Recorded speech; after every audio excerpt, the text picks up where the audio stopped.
Hello. आज हम the living world chapter का एनसीईआरटी हाईलाइट चालू कर रहे हैं। इस लेक्चर में मैं आपको एनसीईआरटी के सारे पॉइंट्स एनसीईआरटी पूरी हाईलाइट करवाऊंगा, एनसीईआरटी को डिकोड करवाऊंगा।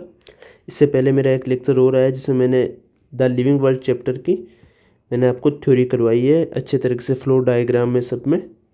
उसके नोट्स चाहिए तो आप टेलीग्राम पे मुझे मैसेज कर सकते हैं, और इसके भी हाईलाइट के नोट्स चाहिए तो आपको मैं टेलीग्राम ग्रुप की लिंक दूंगा नीचे, वहाँ आपको पीडीएफ मिल जाएगी।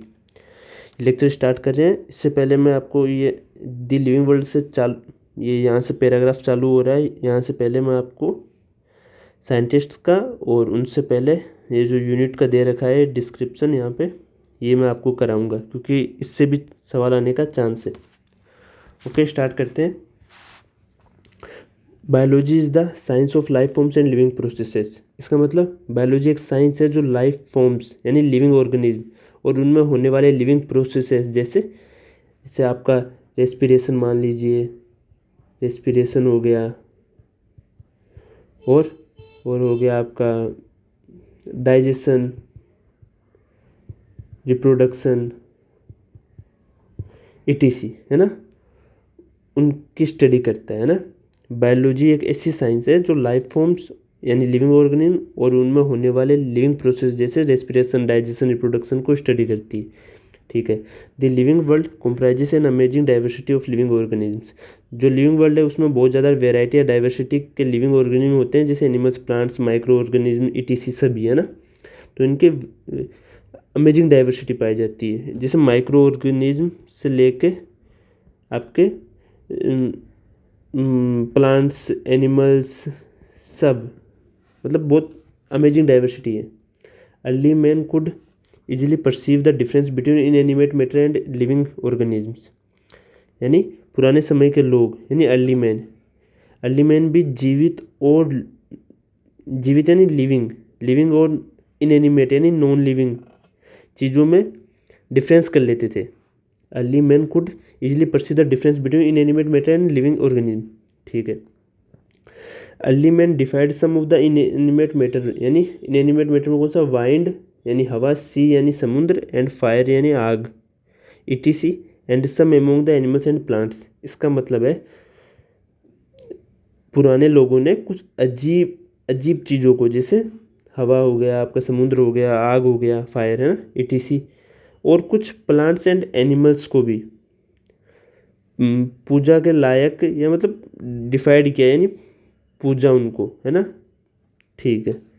नेक्स्ट जो हाईलाइट करा है मैंने, सबसे इंपॉर्टेंट लाइन्स यही है। ठीक है। A common feature of all such forms of inanimate and animate objects was the sense of awe और फियर दैट दे इवोक्ड। चाहे वो लिविंग हो या नॉन लिविंग, दोनों तरह की वस्तुओं में लोगों के मन में आश्चर्य यानी सरप्राइज यानी सेंस ऑफ एव, है ना, या डर फियर जगाया। ये कॉमन बात थी। कॉमन बात क्या थी? कॉमन बात ये थी कि वो इनएनिमेट हो या एनिमेट हो, उनसे या तो वो सरप्राइज होते थे या उनको डर लगता था। ठीक है, चलिए। The description of living organism including human beings began much later in human history. लेकिन लिविंग ऑर्गेनिज्म इवन ह्यूमंस का साइंटिफिक डिस्क्रिप्शन या स्टडी हिस्ट्री में काफ़ी बाद में स्टार्ट हुआ। The description of living organism including human beings began much later in human history. Living organism even humans include human beings, है ना, ह्यूमंस का भी साइंटिफिक डिस्क्रिप्शन, है ना, या स्टडी कुछ भी मान लीजिए, हिस्ट्री में काफ़ी बाद में स्टार्ट हुआ। बिगन मच लेटर, काफ़ी बाद में स्टार्ट हुआ, है ना। ठीक है। Societies which indulged in anthropocentric view of biology could register limited progress in biological knowledge। जिन समाजों में बायोलॉजी को सिर्फ मानव के नज़रिए से देखा जाता था, मानव के नज़रिए से यानी एंथ्रोपोसेंट्रिक व्यू, जिन समाजों में बायोलॉजी को सिर्फ मानव के नज़रिए से देखा जाता था यानी एंथ्रोपोसेंट्रिक व्यू से देखा जाता था, वहाँ पे बायोलॉजी में बहुत कम प्रोग्रेस हुआ, यानी उन्होंने बायोलॉजी में बहुत कम प्रोग्रेस किया। जिस समाज में मानव के नज़रिए से देखा जाता था, एंथ्रोपोसेंट्रिक व्यू से बायोलॉजी को देखा जाता था, वहाँ पे बायोलॉजी का प्रोग्रेस बहुत लिमिटेड हुई। ओके।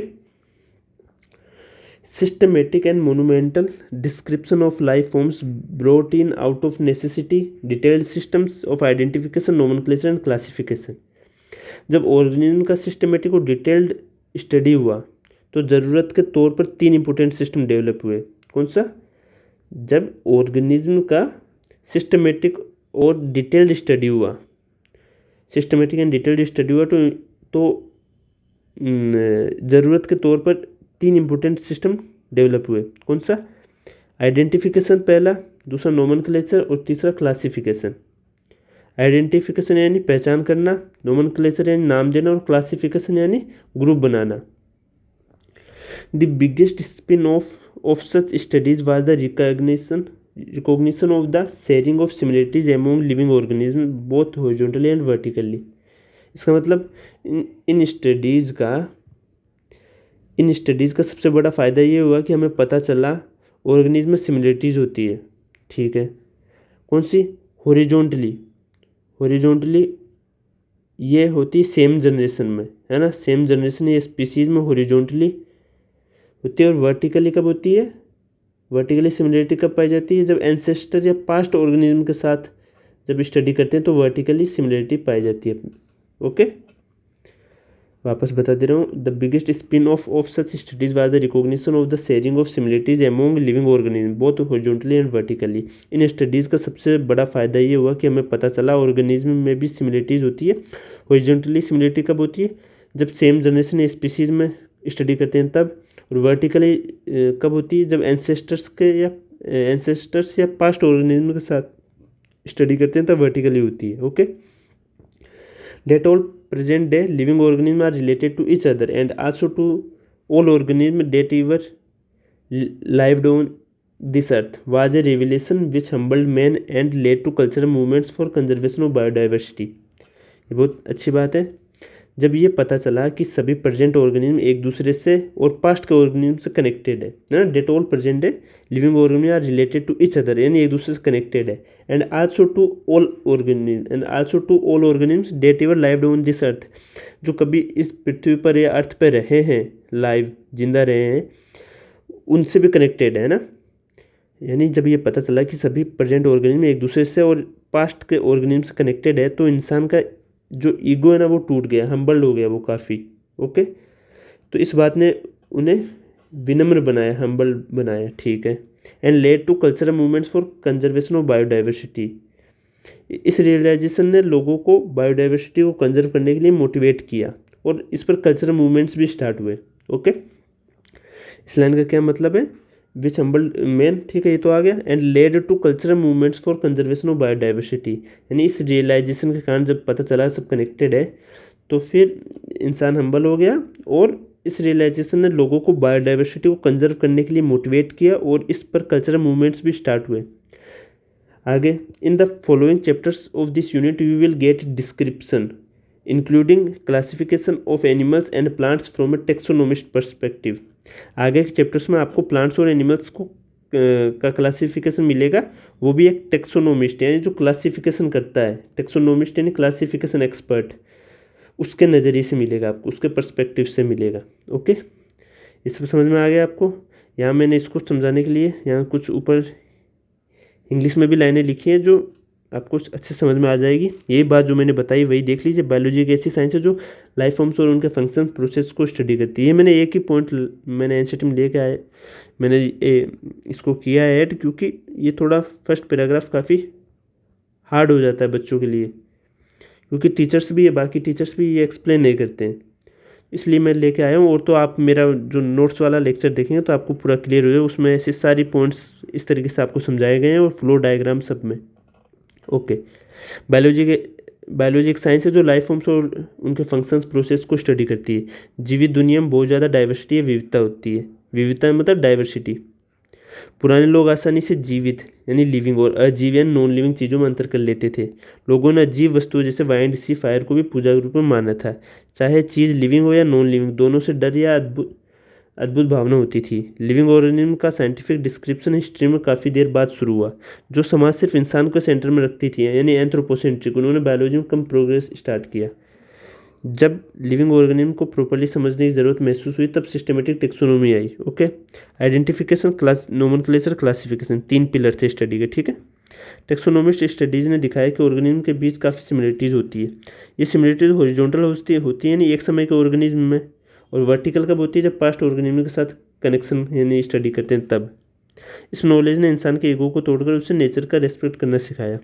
इसी अंडरस्टैंडिंग से बायोडाइवर्सिटी को कंजर्व करने की सोच बनी, और आने वाले चैप्टर्स में आप क्लासिफिकेशन को टेक्सोनोमिस्ट की नज़र से समझोगे। ओके, हो गया आपका ये। अब अपन अर्नेस्ट मेयर साहब साइंटिस्ट है, अब इनके बारे में पूरा इनका जो ये एक पैराग्राफ दिया गया है ये पूरा समझेंगे। ओके, ठीक है। अर्नेस्ट मेयर साहब कब चालू कर रहे हैं? इनका जन्म 1904 में हुआ और इनकी डेथ हुई 2004 में। इन्होंने 100 ईयर अर्थ पे बिताए। Okay, born on 5 July 1904 in Kempten, Germany, Ernest Mayr, the Harvard University evolutionary biologist who has been called the Darwin of the 20th century, was one of the 100 greatest scientists of all time. Was one of the 100 greatest scientists of all time. Okay, Ernest Mayr का जन्म 5 July 1904 को Kempton, Germany में हुआ था। वो Harvard university के evolutionary biologist थे जिनको 20th सेंचुरी के डार्विन के नाम से जाना जाता था। उन्होंने दुनिया के 100 यानी 100 सबसे महान साइंटिस्ट में गिना गया है उनको। ठीक है, 100 greatest scientist of all time है वो। Okay, mayor joined Harvard faculty of arts and sciences in 1953 and retired in 1975, assuming the title Alexander Agassiz Professor of Zoology Emeritus. Ernest Mayr ने 1953 में हार्वर्ड की faculty of arts and sciences join की। उन्होंने 1975 में retirement लिया और उन्हें title दिया गया। कौन सा title? Alexander Agassiz professor of zoology emeritus. Okay, एक सम्मान के रूप में दिया जाता है ये एमेरिटस टाइटल। ठीक है।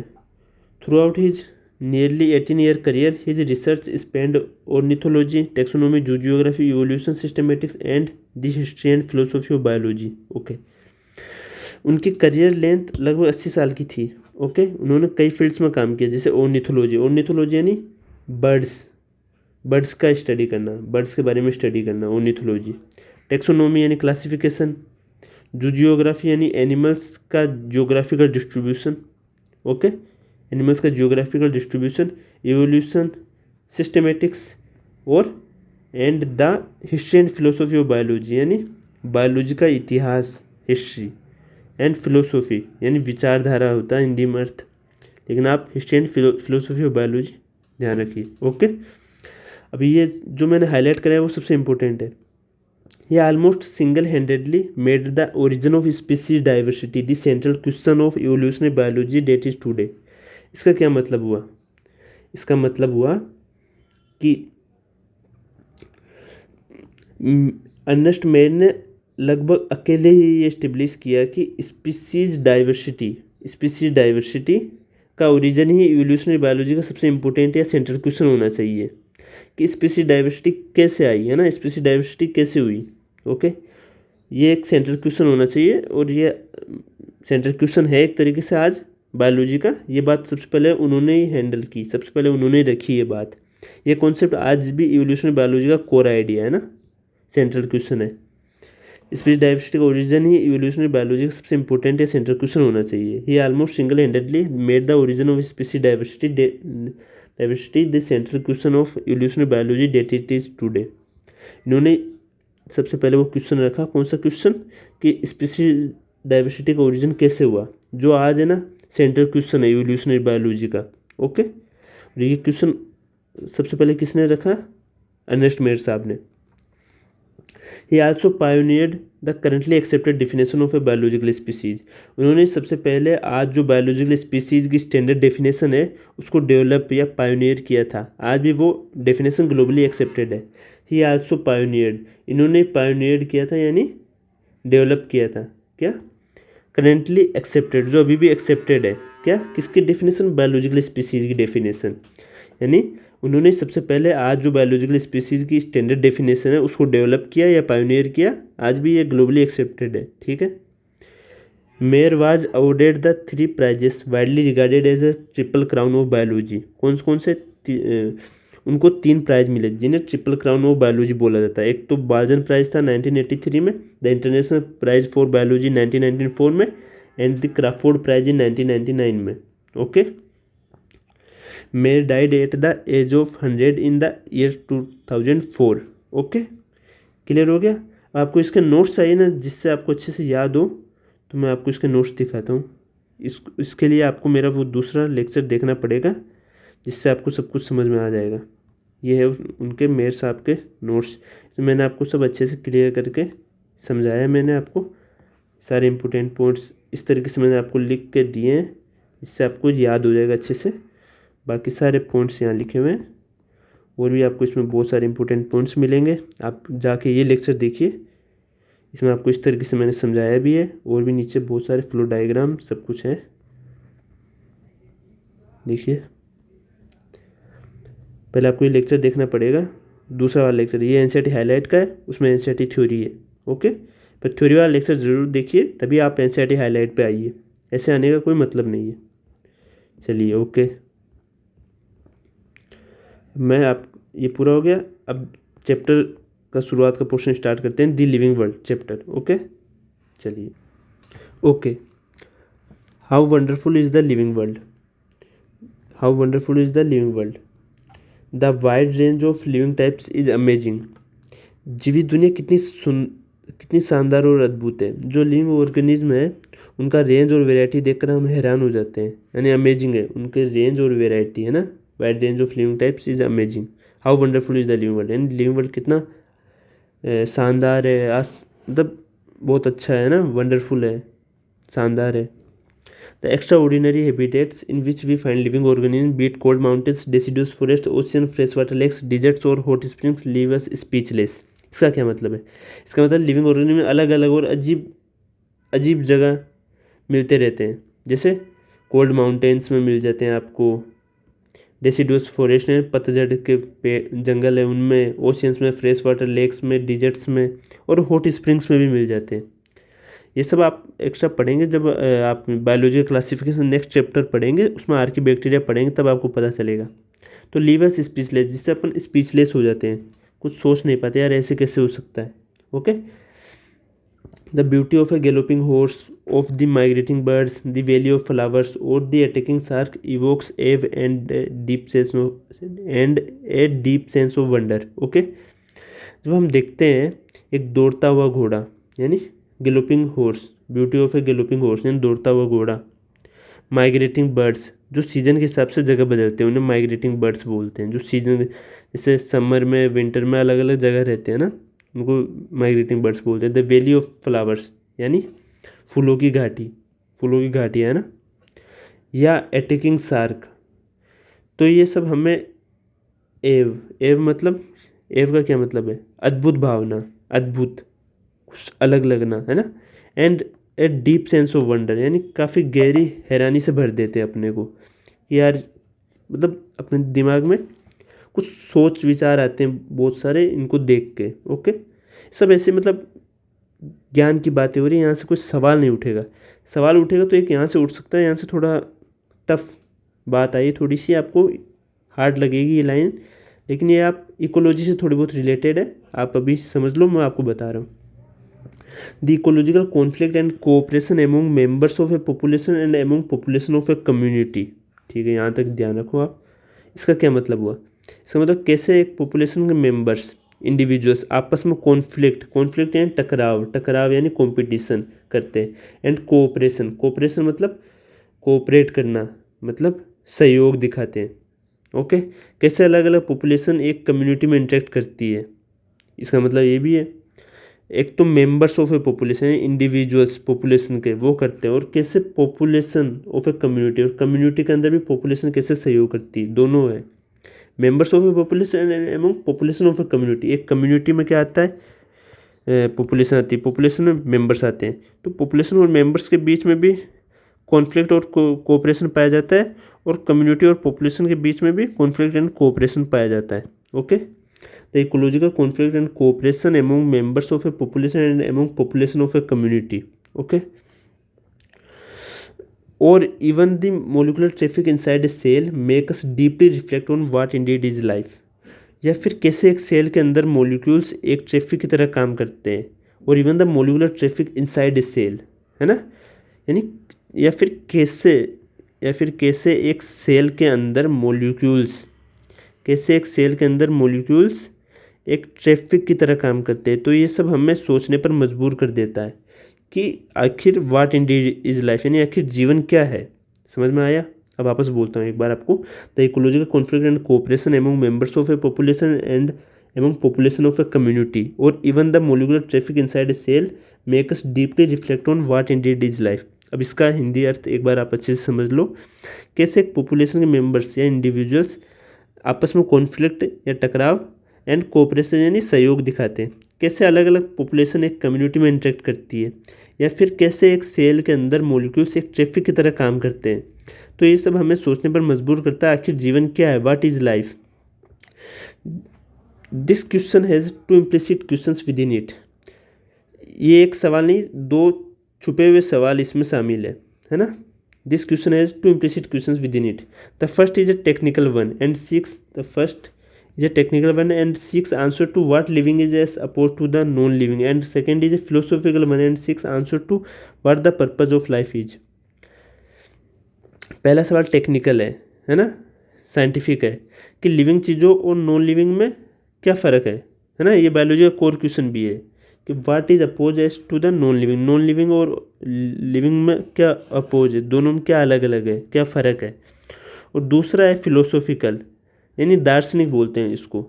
ये इस चीज़ पे कोशिश करता है, ये क्वेश्चन ये पूछना चाहता है कि seeks answer to what the purpose of life, यानी जीवन का उद्देश्य क्या है, लाइफ का पर्पज क्या है ना। दूसरा सवाल है जो फिलोसॉफिकल है, वो पूछता है जीवन का उद्देश्य क्या है। ये एक स्पिरिचुअल टाइप का क्वेश्चन है। तो साइंटिस्ट होने के नाते we shall not attempt answering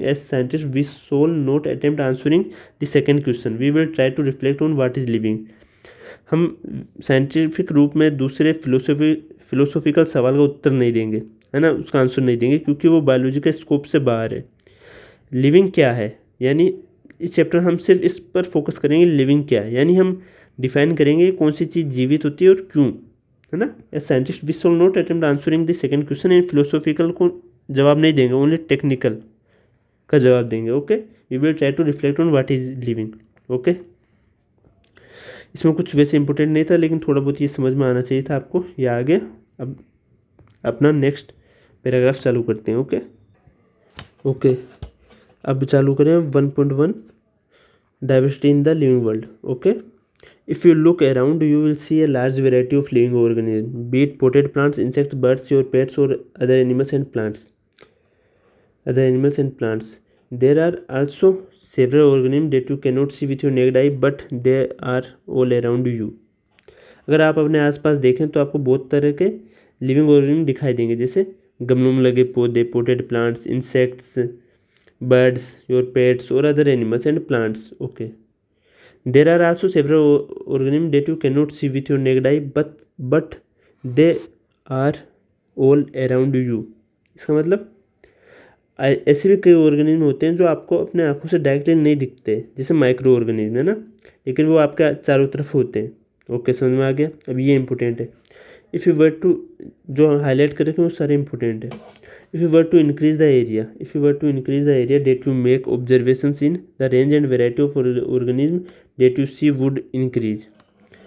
अगर आप ऑब्जर्व करने वाले एरिया, यानी जहाँ आप देख रहे हो, बड़ा कर दो, यानी उस एरिया को इंक्रीज़ कर दो, तो ऑर्गेनिज्म की वैरायटी और टाइप्स और भी ज़्यादा बढ़ जाएंगे, और भी ज़्यादा इंक्रीज हो जाएगी। यानी ज़्यादा एरिया होगा तो बायोडाइवर्सिटी भी ज़्यादा मिलेगी, यानी एरिया इंक्रीज़ करेंगे तो increase range and variety of organism, increase area तो increase range and variety of organism.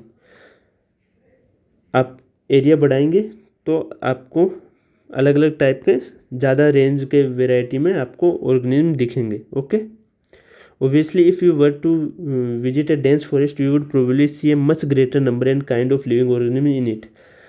obviously अगर आप डेंस फॉरेस्ट में विजिट करेंगे तो आपको ज़्यादा ग्रेटर नंबर में आपको काइंड ऑफ लिविंग ऑर्गेनिज्म मिलेंगे, बहुत प्रकार के, बहुत टाइप के आपको लिविंग ऑर्गेनिज्म मिलेंगे। ओके, अगर आप घने जंगल या डेंस फॉरेस्ट में जाते हो तो आपको और ज़्यादा नंबर और टाइप के लिविंग ऑर्गेनिज्म मिलेंगे। It's different kind of plant animal और organism that you see represent a species. जो भी अलग अलग प्रकार के प्लांट्स एनिमल्स या ऑर्गेनिज्म आप देखते हो, हर एक हर एक एक अलग हर एक अलग अलग स्पीसीज को रिप्रेजेंट करता है। जो भी अलग अलग प्रकार के अलग अलग टाइप के आप प्लांट्स एनिमल या ऑर्गेनिज्म देखते हो, वो हर एक अलग अलग अलग स्पीसीज को रिप्रेजेंट करता है। Okay, the number of species that are known and describe range between 1.7 to 1.8 million. आज तक दुनिया में इतनी स्पीसीज आइडेंटिफाई और डिस्क्राइब की गई, कितनी? 1.7 से 1.8 मिलियन। उनका नंबर है अप्रोक्स 1.7 से 1.8 मिलियन, 17 से 18 लाख। पर ज़रूरी नहीं इतना ही हो, ये तो अभी तक अपने को मिले इतने ही है। एनिमल और प्लांट सारे दोनों एक मिक्स है इसी में। Okay, this refers to biodiversity और the number and type of organism present on earth. इसका क्या मतलब है? इन सब स्पीसीज का टोटल काउंट या वेराइटी ही बायोडाइवर्सिटी कहलाता है, यानी पृथ्वी पर मौजूद ऑर्गेनिज्म की गिनती और उनके टाइप्स। बायोडाइवर्सिटी क्या है? ये जो नंबर है ना, यही बायोडाइवर्सिटी को रिफ़र कर रहा है। तो यानी इतनी बायोडाइवर्सिटी मतलब number and type of organism present on earth, है ना। बायोडाइवर्सिटी का मतलब है number and type of organism present on earth. जैसे 17 से 18 लाख है, यानी इसको आप क्या लिख सकते हो? 1.7 to 1.8 मिलियन। मिलियन है, ध्यान रखना ये बात, आप मिलियन है तो 1.7 to 1.8 मिलियन है, तो यही आपकी बायोडाइवर्सिटी है। यानी बायोडाइवर्सिटी मतलब ये कोई इतने टाइप के हैं, यानी 1.7 to 1.8 है ना, 1.7 to 1.8 मिलियंस, 1.7 to 1.8 मिलियंस आपकी बायोडाइवर्सिटी है। बायोडाइवर्सिटी है इसका मतलब इतने टाइप के आपके पास प्लांट्स एंड एनिमल्स हैं। ओके, चलिए समझ में आ गया। We should remember here that as we explore new areas and even old ones, new organism are continuously being identified. हमें ये याद रखना चाहिए कि जब भी हम नए एरियाज एक्सप्लोर करते हैं, जैसे रेन फॉरेस्ट, डीप सी, कुछ भी है ना, या पुरानी जगह को डिटेल में स्टडी करते हैं, तो हमें नए ऑर्गेनिज्म लगातार मिलते रहते हैं। आप बोलोगे पुरानी जगह को तो वापस करेंगे तो नए कैसे मिलेंगे? नए इस हिसाब से मिलेंगे कि आपने जब लास्ट टाइम आपने किया तो कुछ आपसे छूट जाते हैं। ज़रूरी नहीं है आप सारे ऑर्गेनिज्म वहाँ जितने भी थे वो आप सबको स्टडी कर लेते हैं, ज़रूरी नहीं है। कुछ छूट के जो इस बार आपको मिले। कुछ बात ये है कि अगर जिस टाइम आपने स्टडी किया आज से समझो 10 साल पहले, तो उस टाइम वहाँ पे कुछ ऑर्गेनिज्म थे जो आज एक्सटिंक्ट हो गए हैं, विलुप्त हो गए हैं, जो आज आपको नहीं मिलेंगे, लेकिन थे वो उस टाइम, तो वो आपसे छूट गए। कुछ नए ऑर्गेनिज्म आ जाते हैं, वो आपको मिल जाते हैं। कुछ उस टाइम आप स्टडी नहीं कर पाए, तो आपको नए हमेशा मिलते रहेंगे। ओके, चलिए अब यहाँ से चालू करें। एज स्टेटेड अर्लियर, है ना। एक बात आपको और बतानी है कि आप ये लेक्चर देख रहे हैं, कोई सा भी लेक्चर देख रहे हैं मेरा, तो इंटू 1 पे देखें, इंटू 1 पे, ना कि इंटू 2 पे। इंटू 2 पे देखेंगे बहुत तेज़ हो जाएगा, आपको कुछ भी समझ में नहीं आएगा। प्लीज़ इंटू 1 पे देखें, नॉर्मल स्पीड पे देखें, इंटू 2 पे ना देखें प्लीज़। इससे अच्छा आप देखें ही ना, क्योंकि आपको समझ में कुछ नहीं आएगा, पर टाइम वेस्ट होगा। ये इतना ही आपका 1-1.5 घंटे का लेक्चर होगा। आप इसी में अगर आप इंटू 2 में देखेंगे जल्दी करने के लिए, तो फिर आपको कुछ समझ में आएगा नहीं और आपका टाइम वेस्ट होगा। ठीक है, यहाँ से चालू कर रहा हूँ मैं। As stated earlier, there are millions of plants and animals in the world.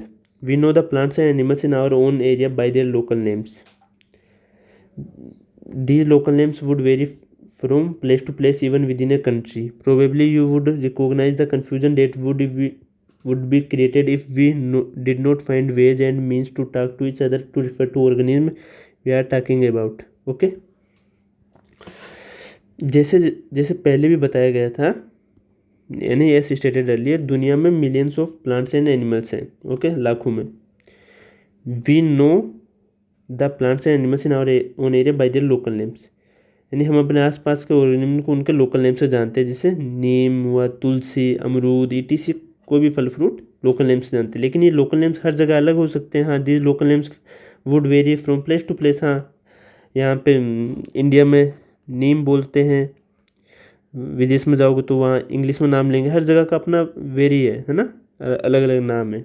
Okay, would फिर even with in a country, country में भी अलग अलग नाम होता है। जैसे मराठी में आप वहाँ और कुछ बोलते हैं, गुजराती में और कुछ बोलते हैं, तो कंट्री के अंदर भी अलग अलग है और कंट्री से बाहर तो अलग है ही। एक ही कंट्री के अंदर भी अलग अलग रीजन्स में अलग अलग नाम होते हैं। अगर हमारे पास ऑर्गेनिज्म्स के लिए एक स्टैंडर्ड नाम ना हो, हाँ, probably you would recognize the confusion that would be created if we did not find ways and means to talk to each other to refer to organism we are talking about।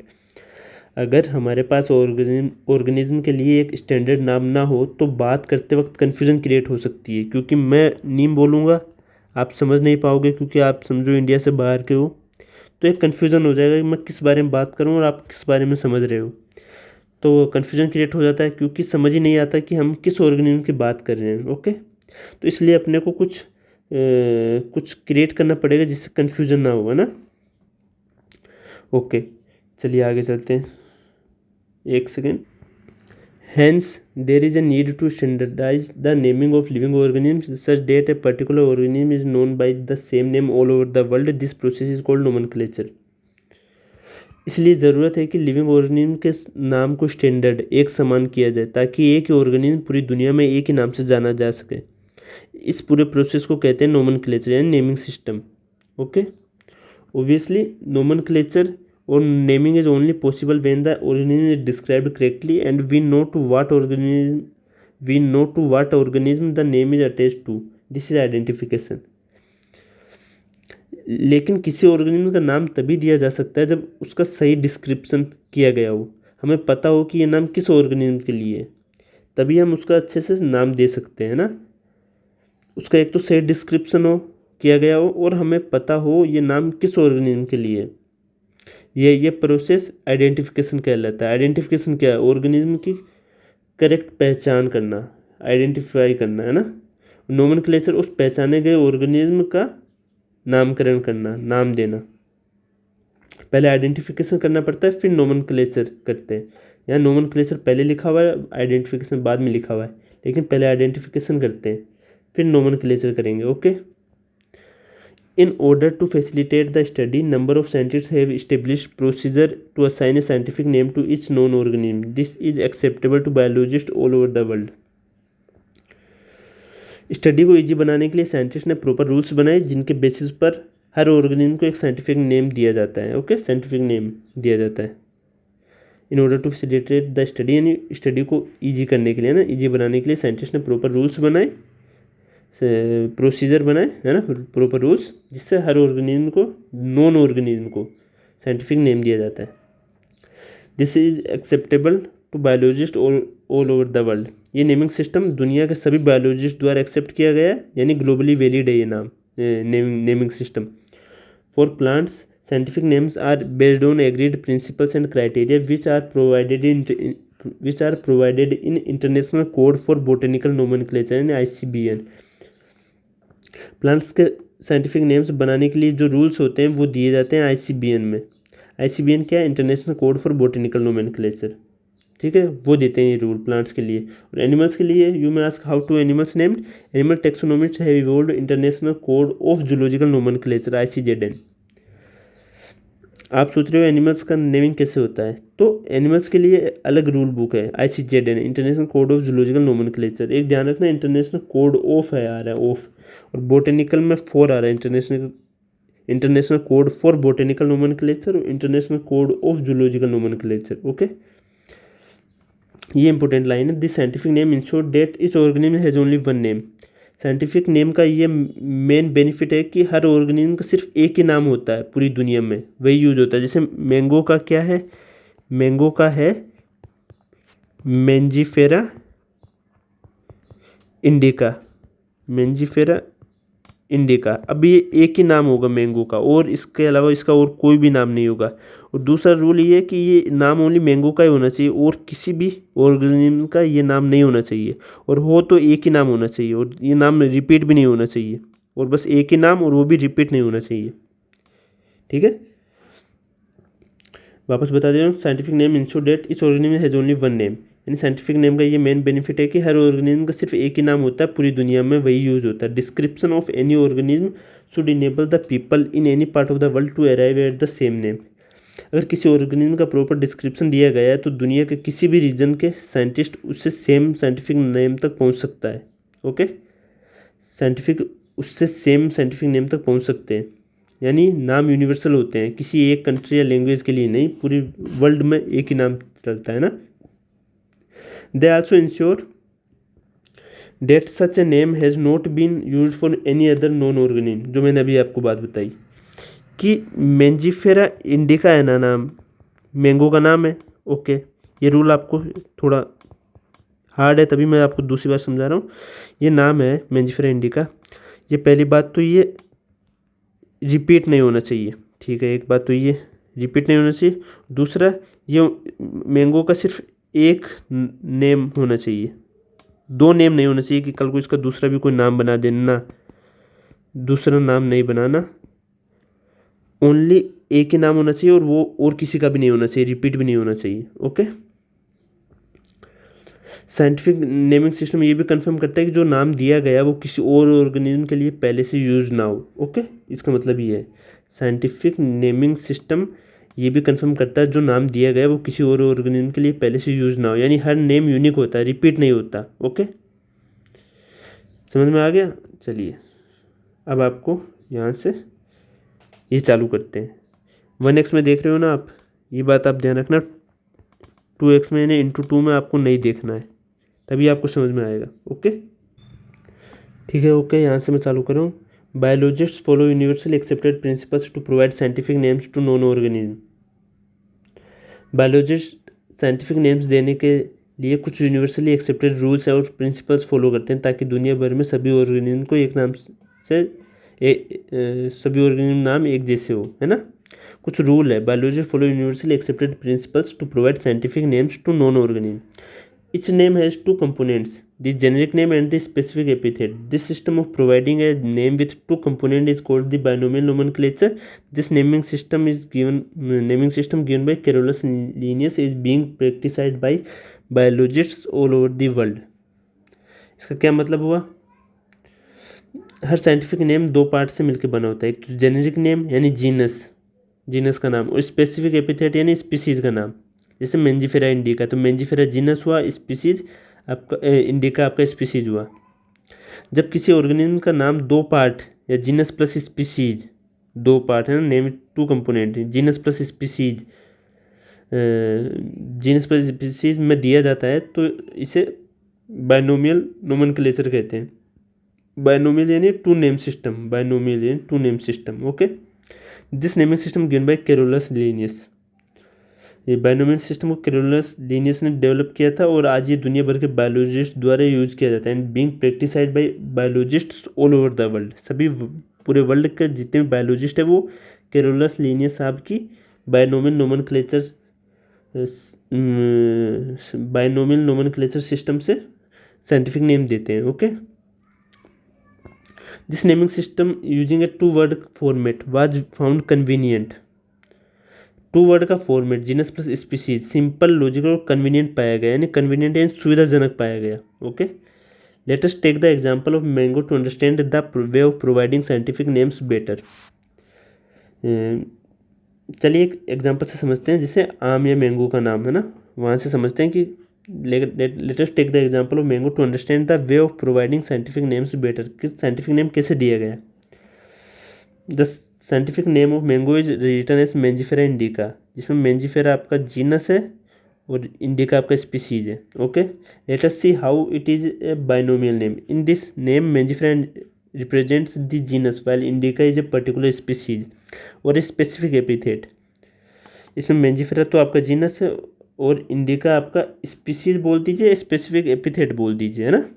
Other universal rules of nomenclature are as follows.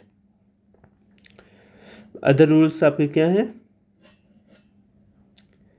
Other rules सब आपके ये चार rules है, तीन ये ऊपर एक ये, है ना। तो चार रूल्स हैं आपके। पहला रूल, इसमें एक चीज़ है, आपने नोटिस किया हो, मेंजिफेरा में एम बड़ा है और इंडिका में आई छोटा है, ये भी रूल है। अब देखिए आगे मैं आपको बताता हूँ। Biological names are generally in Latin.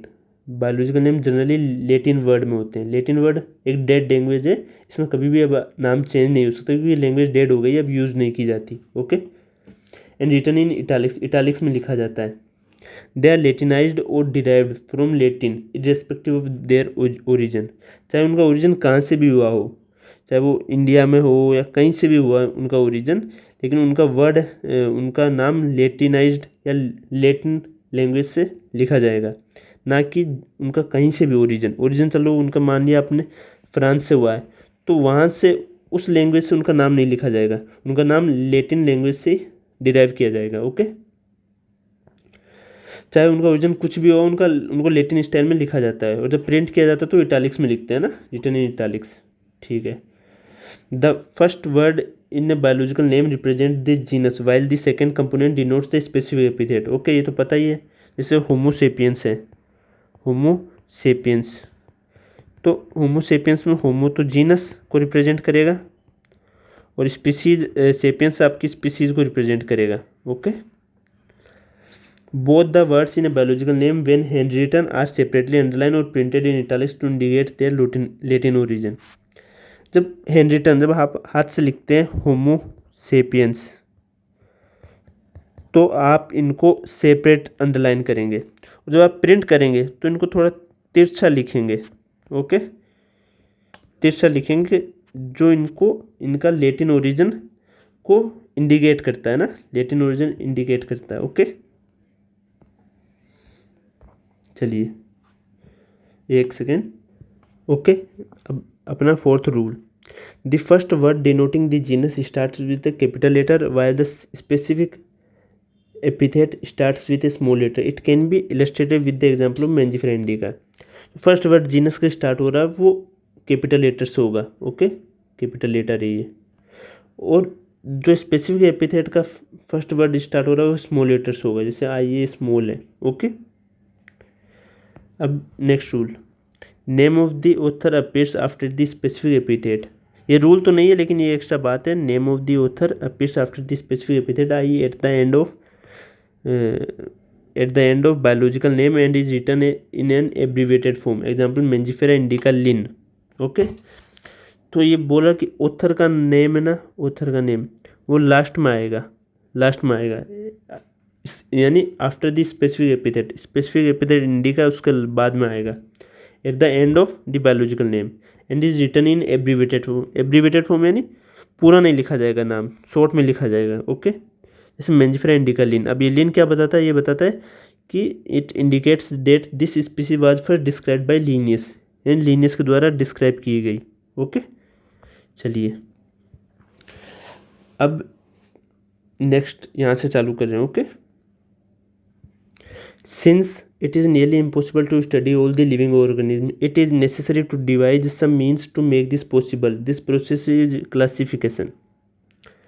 दुनिया में इतने सारे लिविंग ऑर्गेनिज्म है कि सबको इंडिविजुअली स्टडी करना मुश्किल है। Okay, it is nearly impossible. हाँ, ये स्टडी करना ऑल लिविंग ऑर्गेनिज्म का इम्पॉसिबल है। ओके, इसलिए हमें उन्हें ग्रुप में डिवाइड करना पड़ता है, जिससे हम क्लासिफिकेशन कहते हैं। Since it is nearly impossible to study all the living organism, it is necessary to divide some means to make this possible. This process is classification. दुनिया में इतने सारे लिविंग ऑर्गेनिज्म हैं कि सबको इंडिविजुअली स्टडी करना, इंडिविजुअली यानी अलग अलग, सेपरेट, इंडिविजुअली स्टडी करना मुश्किल है, इसलिए हमें उन्हें ग्रुप्स में डिवाइड करना पड़ता है, जिसे हम क्लासिफिकेशन कहते हैं। क्लासिफिकेशन क्या है, लिविंग बींग्स को कैटेगरीज में डिवाइड करना, उसे क्लासिफिकेशन कहते हैं। Classification is the process by which anything is grouped into convenient categories based on some easily observable characters. Classification का मतलब है किसी भी चीज़ को आसानी से दिखने वाले फीचर्स के बेस पर सही ग्रुप में डिवाइड करना। क्लासिफिकेशन का क्या मतलब, क्लासिफिकेशन का मतलब है किसी भी चीज़ को, है ना, आसानी से, यानी सम इजीली ऑब्जर्वेबल कैरेक्टर, आसानी से दिखने वाले फीचर्स के बेस पर सही ग्रुप में डिवाइड करना, कन्वीनियंट कैटेगरीज में, है ना, डिवाइड करना, कन्वीनियंट सुविधाजनक कैटेगरीज में डिवाइड करना, क्लासीफाई करना। क्लासिफिकेशन मतलब है किसी भी चीज़ को आसानी से दिखने वाले फीचर्स के बेस पर सही ग्रुप में डिवाइड करना। For example, we easily recognise group such as plants और एनिमल्स और डॉग्स, कैट्स और इंसेक्ट। जैसे हम आसानी से पहचान लेते हैं किनको, प्लांट्स को, एनिमल्स को, या फिर डॉग्स, कैट, इंसेक्ट, ये सब रिकॉग्नाइजेबल ग्रुप है। इन्हें आप देख के बता सकते हो ये प्लांट है, ये एनिमल है, आप बता सकते हो ये इंसेक्ट है। तो आप इजीली बता दिए ना कि ये इंसेक्ट है। क्यों? क्योंकि वो छोटा सा कीड़े मकोड़ों को आप देख के बता देते हो ये इंसेक्ट्स में आते हैं। कोई हरा भरा कोई पेड़ हो या पेड़ पौधे टाइप जो भी कोई चीज़ हो जिनकी जड़ होती है, तना होता है, पत्तियाँ, पौधे, फल फ्रूट होते हैं, तो आप उनको प्लांट्स में गिन लेते हो। तो यही सब है easily observable character. Okay, the moment we use any of these terms we associate certain characters within the organism in that group। जैसे ही हम किसी ग्रुप का नाम लेते हैं, जैसे डॉग या मेमल, हमें उसके कुछ फीचर्स ऑटोमेटिकली याद आ जाते हैं। What image do you see when you think of a dog? Obviously each one of us will see dogs and not cats. Now if we were to think of Alsatians, we know what we are talking about. Similarly, suppose we were to say mammals, you would of course think of animals with external ears and body hair. Likewise, in plants, if we try to talk of wheat, the picture of each in our minds will be of wheat plant, not of rice or any other plant. Hence, all these dogs, cats, mammals, wheat, rice, plants, animals, etc. are convenient categories we use to study organism. अब ये यहाँ से आपको मैं पूरा बताता हूँ ये क्या बोल रहा है। कुछ नहीं बोल रहा है, कोई इम्पोर्टेंट नहीं है, मैं आपको बताता हूँ। अगर आप डॉग शब्द सुनते हो तो आपके दिमाग में डॉग का इमेज आएगा, ना कि कैट का। ओके, अगर आप कोई एल्सेशियन यानी एक डॉग की ब्रीड होती है, आप उसके बारे में बोले तो आपको डॉग का एक स्पेसिफिक लुक समझ में आता है। ओके, अगर हम मेमल्स बोलें तो आपके दिमाग में एक्सटर्नल ईयर्स और बालों वाले एनिमल्स की इमेज आएगी। ओके, अगर हम व्हीट का नाम लेते हैं तो सबके दिमाग में गेहूं का प्लांट ही आएगा, ना कि चावल का या और कोई प्लांट आएगा। समझ में आ रहा है? सारी लाइनें ये वही है। अब आगे यहाँ तक मैंने आपको बता दिया। अब इन सब टर्म्स जैसे कौन से, dogs, cat, mammal, wheat, rice, plants, animals, etc. को हम यूज़ करते हैं ऑर्गेनिज्म को कैटेगरीज में समझने के लिए। समझ में आ रहा है आपको? Hence all these dogs, cats, mammals, wheat, rice, plants, animals, etc. are convenient categories we use to study organism। इन सब टर्म्स को हम यूज़ करते हैं ऑर्गेनिज्म को कैटेगरीज में समझने के लिए। The scientific term for these categories is taxa. Taxa किन को बोलते हैं? मेमल्स को, व्हीट को, राइस को, प्लांट्स को, एनिमल्स को, कैट्स को, इनको टेक्सा बोलते हैं। अब आपको पता है इनको टेक्सा बोलते हैं। ओके, लेकिन आप सोच रहे होंगे कि कैटेगरी किन को बोलते हैं? कैटेगरी बोलेंगे kingdom, phylum, class, order, family, genus, species, ये सब कैटेगरी है। ये सब आप मेरा वो लेक्चर देखेंगे नोट्स वाला, थ्योरी वाला, जिसमें मैंने आपको अच्छे से नोट्स थ्योरी बताया, उसमें मैंने आपको अच्छे से समझाया है। और फिर ये सब जो भी आ रहे हैं ये सब रैंक आती है। जैसे किंगडम है, जैसे मैं आपको बताता हूँ, वेट एक सेकेंड, जैसे किंगडम है, किंगडम जैसे हुआ प्लांटी। ओके, प्लांटी किंगडम, तो ये क्या है? ये कैटेगरी है, ये कैटेगरी हुआ आपकी। ओके,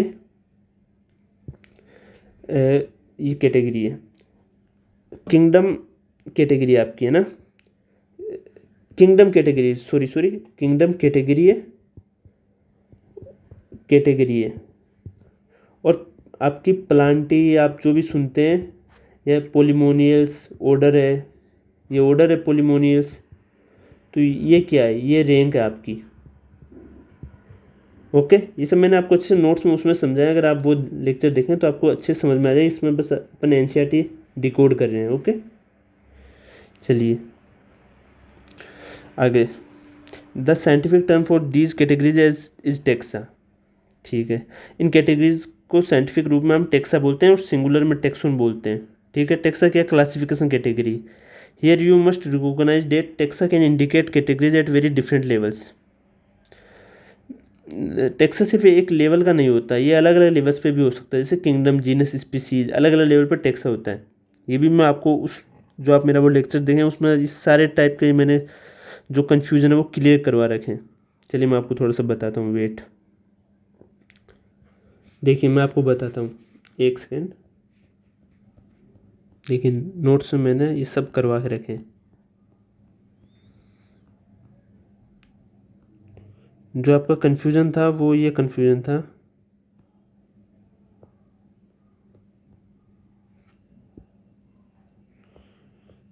वेट, या आपका ये कन्फ्यूज़न था कि जो किंगडम है, phylum, division, class, order, family, genus, species, ये सब क्या कैटेगरी है।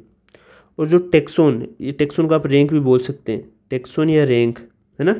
ये Plantae, angiosperm, Dicotyledonae, Polemoniales, Solanum, Solanaceae, Solanum tuberosum, ये सब टेक्सोन या रैंक है। ये बात आपको क्लियर हुई यहाँ से। स्पीसीज क्या है, कैटेगरी है। डॉग क्या है, टेक्सोन है। स्पीसीज क्या है, कैटेगरी है। सोलेनम ट्यूबरोसम, पोटैटो, टेक्सोन है। फैमिली क्या है, कैटेगरी है। फैमिली क्या है, कैटेगरी है। और सोलेनेसी क्या है, टेक्सोन है। अब डॉग है, स्पीसीज है, कैटेगरी स्पीसीज है, रेट स्पीसीज है। ये क्या, different taxon at same level, species level पे तो सेम हो गया। अब डॉग है, स्पीसीज है, सोलेनम क्या है, जीनस नाम है, जीनस का नाम है, और पोलिमोनियस क्या, ऑर्डर है। तो तीनों अलग अलग हो गए, यानी डिफरेंट टेक्सोन है। टेक्सोन तो डिफरेंट है ही ये तीनों, और डिफरेंट लेवल पर भी है, स्पीसीज, जीनस, ऑर्डर पे। समझ में आ रहा है आपको। और जो एक बाद में एक बात बताई गई वो यही बात है, अभी आपको एनसीईआरटी में दिख जाएगी, डॉग्स है। अब ये डॉग्स मेमल्स में आता है, बिलोंग टू मेमल्स। और मेमल क्या है, बिलोंग टू एनिमल। अब तीनों क्या, डॉग, मेमल, एनिमल, तीनों क्या है, टेक्सा है। और वो डिफरेंट लेवल पे है, क्योंकि डॉग है स्पीसी लेवल पे, मेमल है क्लास लेवल पे, और एनिमल है आपका किंगडम लेवल पे। समझ में आ रहा है आपको। तो किंगडम ऑर्डर ये क्या, कैटेगरी है। और टेक्सोनिया रैंक ये क्या, प्लांटी है, पोलिमोनियल्स, ये क्या है, टेक्सोनिया रैंक है। यह और मैंने अच्छे से आपको उसमें समझा रखा है, वो देखिए समझ में आ जाएगा। और बहुत सारी चीज़ें जो आपको यहाँ समझ में नहीं आएगी। चलिए मैं आपको वापस एनसीईआरटी पे ले चलता हूँ।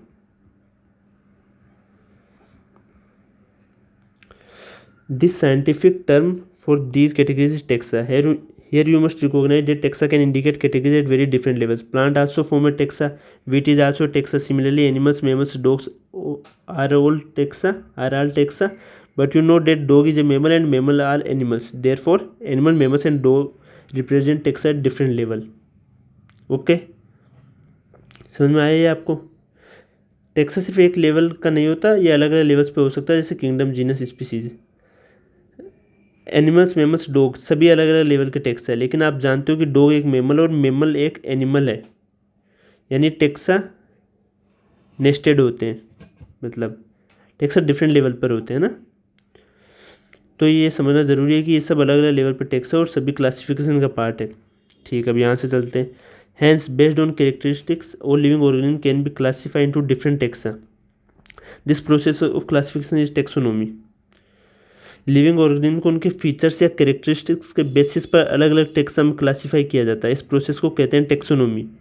टेक्सोनोमी क्या है, identification plus classification plus nomenclature plus description.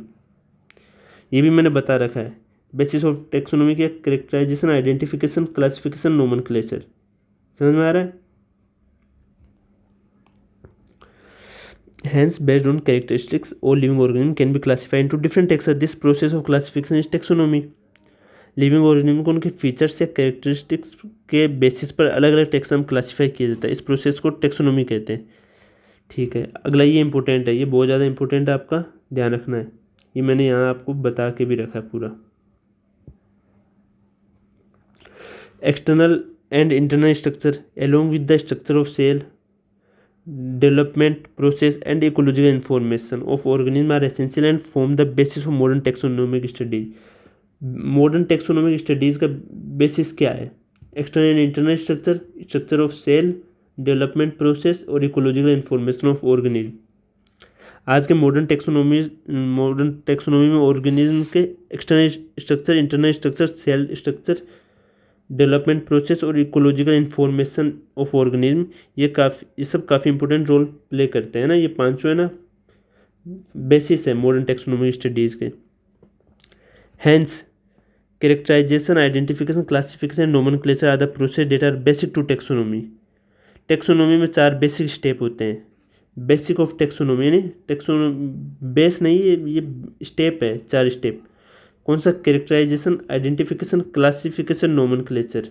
और ये इसी हिसाब से याद रखना आपको पॉइंट वाइज। यही फर्स्ट ये है, फिर दूसरा स्टेप ये, तीसरा स्टेप ये, चौथा स्टेप ये। इसको याद करने की एक ट्रिक है, 4 आईडी से क्लास नो, यानी 4 आईडी से क्लास नहीं लेनी है आपकी, क्लास नहीं लेनी चाहिए आपको, एक ही आईडी से लेनी चाहिए क्लास। 4 आईडी से क्लास नो, 4 आईडी से क्लास नो। ये स्टेप इसी हिसाब से याद रखना है, 1 2 3 4। Okay, wait. Taxonomy is not something new. Taxonomy is not something new. Human beings have always been interested in knowing more and more about the various kinds of organisms, particularly with reference to their own use. Taxonomy कोई नई चीज़ नहीं है। इंसान हमेशा से organism के बारे में जानकारी लेने में इंटरेस्टेड रहा है, खासकर उनके अपने यूज के लिए, जैसे फूड, मेडिसिन, ईटीसी, है ना। Taxonomy is not something new. Human being have always been interested in knowing more and more about the various kinds of organisms, particularly with references to their own use. Taxonomy कोई नई चीज़ नहीं है। इंसान हमेशा से organism के बारे में जानकारी लेने में इंटरेस्टेड रहा है, खासकर उनके अपने यूज के लिए, जैसे फूड हुआ, मेडिसिन हुआ, ईटीसी, है ना। In early days, human beings needed to find sources for their basic needs of food, clothing, and shelter. Hence, the earliest classifications were based on the uses of various organisms. पहले के समय में इंसान जीवों को उनके यूज के basis पर क्लासिफाई करता था, जैसे कौन सा पौधा खाने लायक है, कौन सा जानवर कपड़ा देने वाला है, कौन सा शेल्टर या काम का हो सकता है।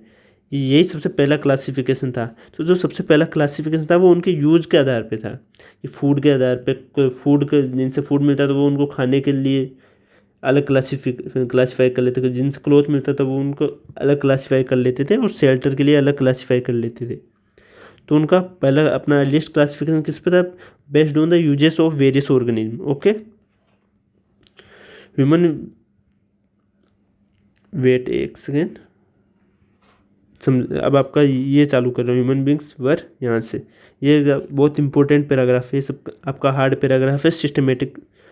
यहाँ सिस्टमेटिक्स के बारे में अपन पूरा देखेंगे। टेक्सोनोमिक अरेंजमेंट होता है एक तरीके से, तो ये सबसे इम्पोर्टेंट आपका पैराग्राफ है। ये आपको समझ में भी नहीं आएगा, थोड़ा मुश्किल है। Wait, human beings were since long not only interested in knowing more about different kind of organisms and their diversities, but also the relationships among them. This branch of study was referred to as systematics. इसका क्या मतलब है? इसका मतलब मैं आपको बताता हूँ। इंसान बहुत पुराने समय से सिर्फ ऑर्गेनिज्म और उनके डाइवर्सिटी में इंटरेस्टेड नहीं थे, बल्कि वो ऑर्गेनिज्म के बीच के रिलेशनशिप को भी समझना चाहते थे। Human beings were since long not only interested in knowing more about different kind of organisms and their diversities, but also the relationship among them. Relationship को भी समझना चाहते थे। इंसान बहुत पुराने समय से सिर्फ ऑर्गेनिज्म और उनकी डाइवर्सिटी में इंटरेस्टेड नहीं थे, बल्कि वो ऑर्गेनिज्म के बीच के रिलेशनशिप को भी समझना चाहते थे। यानी study not just of what organism are, but how they are related. ये भी, this branch of study was referred to as systematics. इन्हीं रिलेशनशिप को समझने वाली स्टडी को सिस्टमेटिक कहा जाता है। यानी सिस्टमेटिक क्या है? Study of relationship among organism. The word systematics is derived from the Latin word systema, which means systematic arrangement of organism. Systematic शब्द आया है लैटिन वर्ड सिस्टेमस, है ना। सिस्टमेटिक शब्द कहाँ से आया है? सिस्टम, लैटिन वर्ड सिस्टेमा है ना, वहाँ से आया है। ओके, जिसका मतलब क्या होता है? ऑर्गेनिज्म का systematic arrangement, which means systematic arrangement of organism. The word systematic is derived from the Latin word systema, which means systematic arrangement of organism. Okay, Linnaeus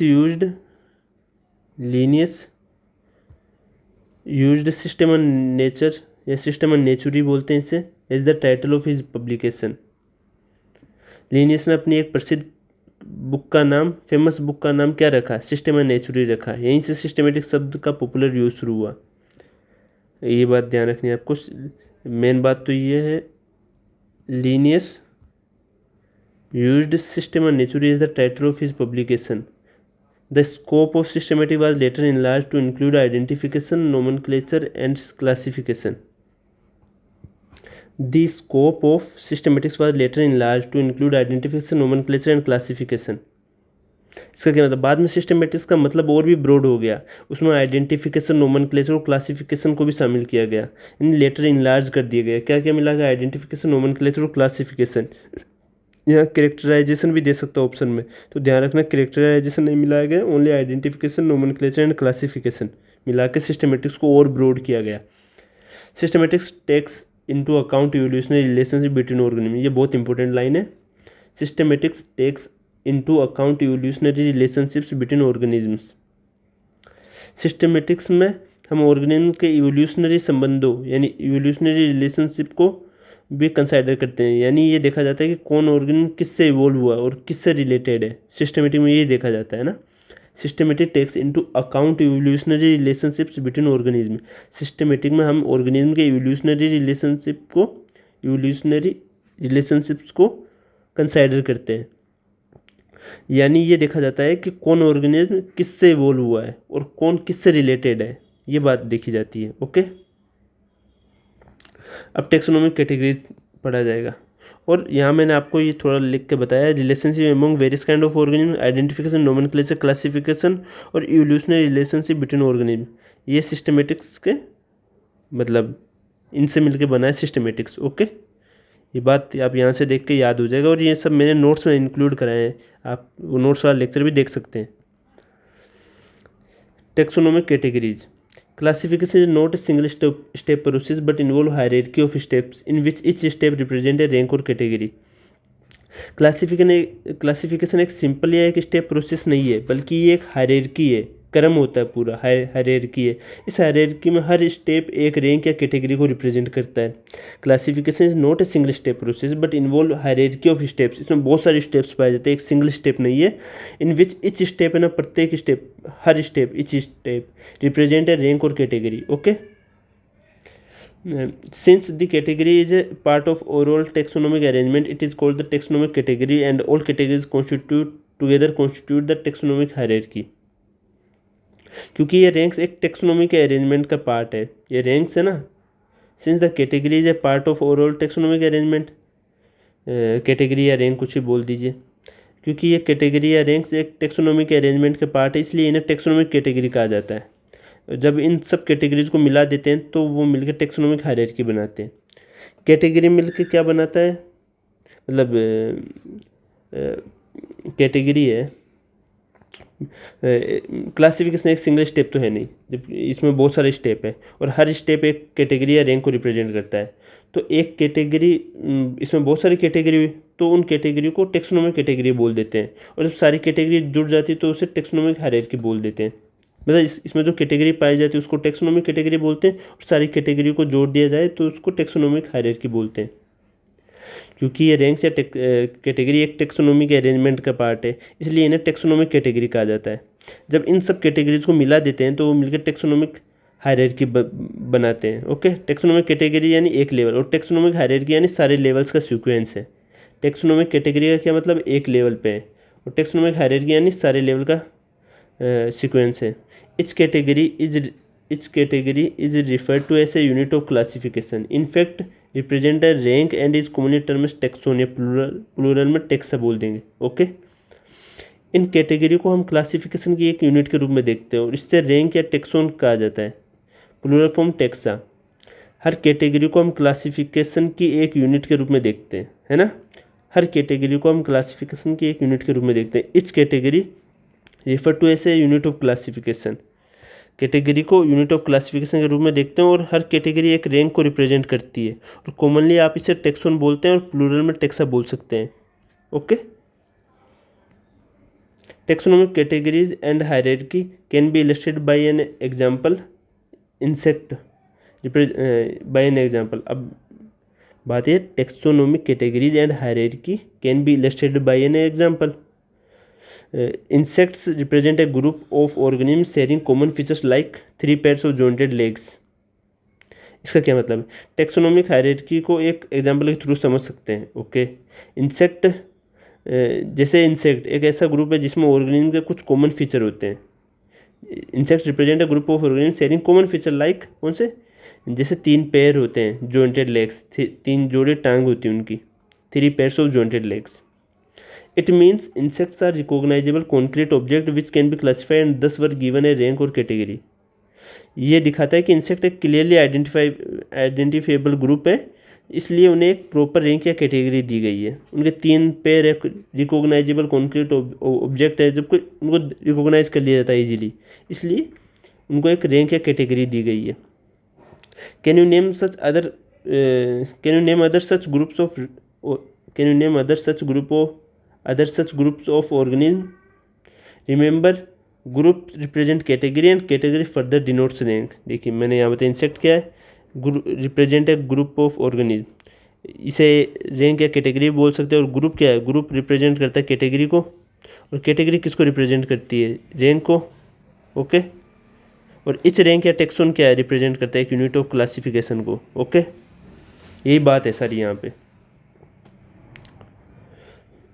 remember groups represent category, category further denotes rank, each rank और taxon in fact represent a unit of classification. These taxonomic groups या categories are distinct biological entities and not merely morphological aggregates. आप सोच सकते हो कौन से group ऐसे हैं, याद रखो हर ग्रुप एक कैटेगरी और हर कैटेगरी एक रैंक इन क्लासिफिकेशन है। इच रैंक और taxon in fact represent a unit of classification, यानी हर रैंक या टेक्सोन एक क्लासिफिकेशन की बेसिक यूनिट होती है, हर रैंक या टेक्सोन। दिस टेक्सोनोमिक ग्रुप्स या categories are distinct biological entities and not merely morphological aggregates. इसका क्या मतलब है, इसका मतलब है ये जो कैटेगरीज है वो सिर्फ दिखने में सिमिलर या मॉर्फोलॉजिकल नहीं होती, बल्कि वो बायोलॉजिकली डिस्टिंक्ट एंटिटीज होती है, यानी जेनेटिकली फंक्शनली भी अलग अलग होती है।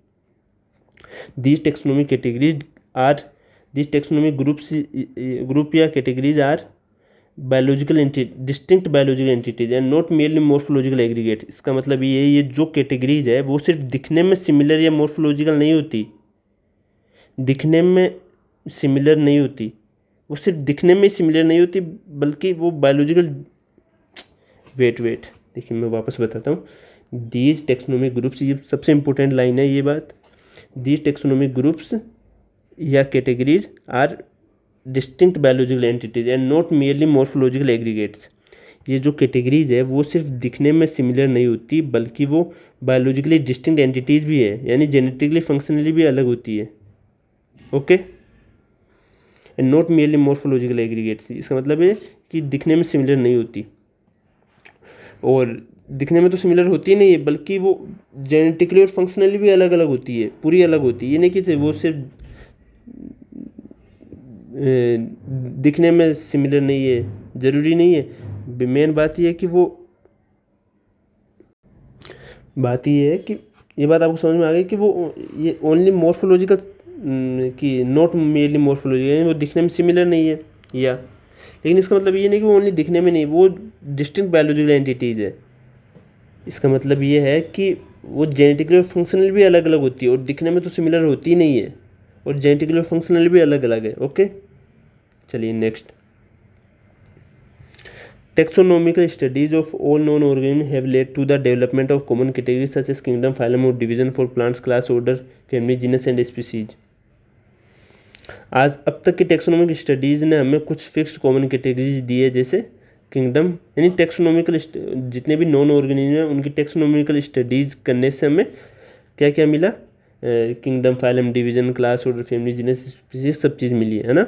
अब तक की टेक्सोनोमिक स्टडीज़ ने हमें कुछ फिक्स्ड कॉमन कैटेगरीज दी है, जैसे किंगडम, फाइलम या डिवीजन। फाइलम एनिमल्स के लिए, डिवीजन प्लांट्स के लिए, class, order, family, genus, species. Okay,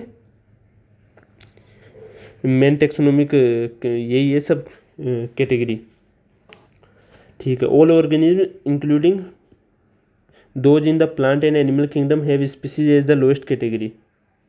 सभी ऑर्गेनिज्म जैसे प्लांट या एनिमल कोई भी हो के लिए स्पीसीज सबसे छोटी और बेसिक यूनिट है।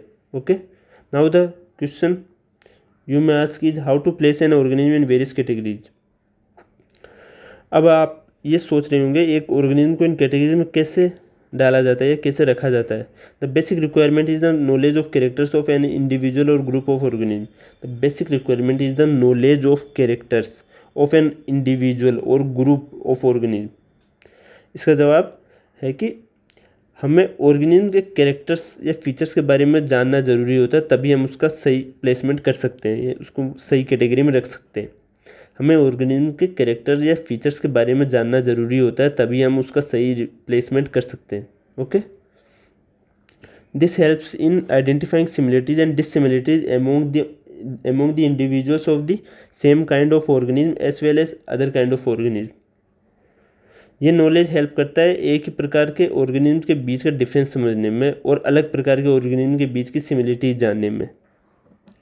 This help in identifying similarities and dissimilarities among the individuals of the same kind of organism as well as other kind of organism. यानी एक ही टाइप के ऑर्गेनिज्म के बीच का डिफरेंस समझने में और अलग अलग टाइप के ऑर्गेनिज्म के बीच की सिमिलरिटीज जानने में भी। ओके, मेन जो हाईलाइटेड पॉइंट है ये सब आपको ध्यान रखने मेन तो, और बाकी भी पढ़ना ही है, पूरी एनसीईआरटी मैं आपको करा ही रहा हूँ, लेकिन वो भी याद है। अब स्पीसीज चालू हो रहा है अपना पहला कैटेगरी, तो चलिए आगे चलते हैं। Species taxonomic studies consider a group of individual organism with fundamental similarities as a species. Taxonomic studies में एक ग्रुप ऑफ ऑर्गेनिज्म जिनके बीच बेसिक या फंडामेंटल सिमिलरिटीज होती है उसे स्पीसीज कहते हैं। Taxonomic studies consider a group of individual organism with fundamental similarities as a species. यानी टेक्सोनोमिक स्टडीज में एक ग्रुप ऑफ ऑर्गेनिज्म है जिनके बीच बेसिक या फंडामेंटल सिमिलरिटीज होती है ना, उसे स्पीसीज कहते हैं। सबसे basic, one should be able to distinguish one species from the other closely related species based on the distinct morphological differences. आपको क्लोजली रिलेटेड स्पीसीज में भी मॉर्फोलॉजिकल अपीयरेंस या स्ट्रक्चर डिफरेंस के बेसिस पर पहचान कर पाना चाहिए। वेट, मैं बताता हूँ, देखिए वापस ही बात, ये लाइन इम्पोर्टेंट है, वापस समझाता हूँ। इसका मतलब है one should be able to distinguish one species from the other closely related species based on the distinct morphological differences. Closely related species के बीच भी मॉर्फोलॉजिकल डिफरेंसेस होते हैं जिनके बेसिस पर उन्हें अलग किया जा सकता है। ठीक है, जो क्लोजली है जैसे लायन और टाइगर है, तो उनके बीच में भी डिफरेंस है, तो उस हिसाब से अलग कर सकते हैं ना। स्पीसीज सिमिलर होती है लेकिन but every species is distinct from other morphologically, है ना। Let us consider Mangifera indica, Solanum tuberosum, potato and Panthera leo lion. All the three names indica, tuberosum and leo represent the species epithet। ठीक है, मेंजिफेरा indica इसमें indica species को represent कर रहा है, Solanum tuberosum में ट्यूबरोसम कर रहा है, पैंथेरा लियो में लियो कर रहा है, स्पेसिफिक एपिथेट को represent. while the first word Mangifera Solanum and Panthera are genera and represent another higher level of taxonomic category. इसका मतलब है जो मेंजिफेरा सोलेनम और पैंथेरा है ये जेनेरा को रिप्रेजेंट कर रहा है, और ये जेनेरा को रिप्रेजेंट करना ही जेनेरा है, और ये क्या रिप्रेजेंट कर रहा है, ये another higher level of taxonomic category, higher level के टेक्सोनोमिक कैटेगरी को रिप्रेजेंट कर रहा है। अब जीनस है वो हायर लेवल है, साफ बात है, जीनस है हायर लेवल है, हायर है, जीनस से ऊपर हायर फैमिली होगा, तो ये बात लाइन समझ में आ गई होगी आपको। Represent another higher level of taxonomic category, कौन, genera. Each genus may have one or more than one specific epithet representing different organism but having morphological similarities. इसका मतलब है इच जीनस, प्रत्येक जीनस में है ना एक या एक से ज़्यादा स्पेसिफिक एपिथेट हो सकते हैं। जैसे पैंथेरा में आपका लियो आ गया, टिग्रिस आ गया और पारडस आ गया, तो ये लायन का हो गया, ये आपका टाइगर का हो गया, ये लेपर्ड का हो गया आपका। तो इसमें ये तीन आ गए, ओके, तो ये तीन आ गए थे आपके। तो बात ये है कि इस जीनस में one or more than one specific, यानी एक से ज़्यादा स्पेसिफिक एपिथेट हो सकते हैं, और वो किसको रिप्रेजेंट करते हैं, डिफरेंट ऑर्गेनिज्म को। लियो है, लायन है, अलग ऑर्गेनिज्म है, टिग्रिस है वो अलग हो गया, पारडस है, लियोपर्ड हो गया, वो एक अलग ऑर्गेनिज्म हो गया, है ना, लेकिन उनमें मॉर्फोलॉजिकल सिमिलरिटीज पाई जाती है। ठीक है, for example Panthera is another specific epithet called tigris and Solanum include species like nigrum and मेलोंजेना।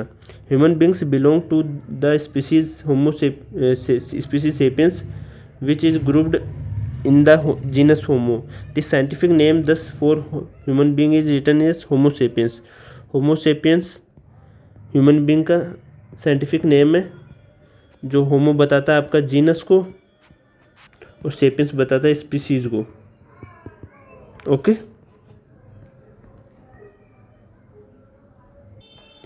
अब जीनस के बारे में। Genus comprises a group of related species. Genus में रिलेटेड स्पीसीज का ग्रुप है which has more characters in common in comparison to species of other genera. जिसमें character ज़्यादा होते हैं, कॉमन कैरेक्टर ऊपर जाते हैं तो कॉमन कैरेक्टर बढ़ते हैं। जिससे कॉमन कैरेक्टर मतलब ये है कि उनमें सिमिलरिटीज, जनरल कैरेक्टर तो कम होंगे लेकिन कॉमन कैरेक्टर ज़्यादा होंगे। इसका मतलब है आप ऊपर जाते जा रहे तो उनमें एक मेन कैरेक्टर बढ़ता जाएगा। जैसे वो सारे पैंथेरा ग्रुप से है तो उनमें कैरेक्टर, कॉमन कैरेक्टर ज़्यादा है ना। Which has more characters in common in comparison to species of other genera. ठीक है, we can say that genera are aggregates of closely related species. Okay, genera क्या है? क्लोज रिलेटेड स्पीसीज एग्रीगेट्स है ना, group है एक तरीके से। For example potato and brinjal are two different species but both belong to the genus Solanum. Lion and Panthera leo and leopard and Panthera pardus and tiger and Panthera tigris with several common features are all species of the genus Panthera. This genus differs from another genus Felis which include cat. Panthera और Panthera and Felis ये दोनों अलग अलग है। अलग अलग क्या है? अलग अलग जीनस है, अलग अलग जीनस है। और फेलिस के अंदर कैट आती है। Okay, family. The next category is family. The next category family has a group of related genera with still less number of similarities as compare to genus and species.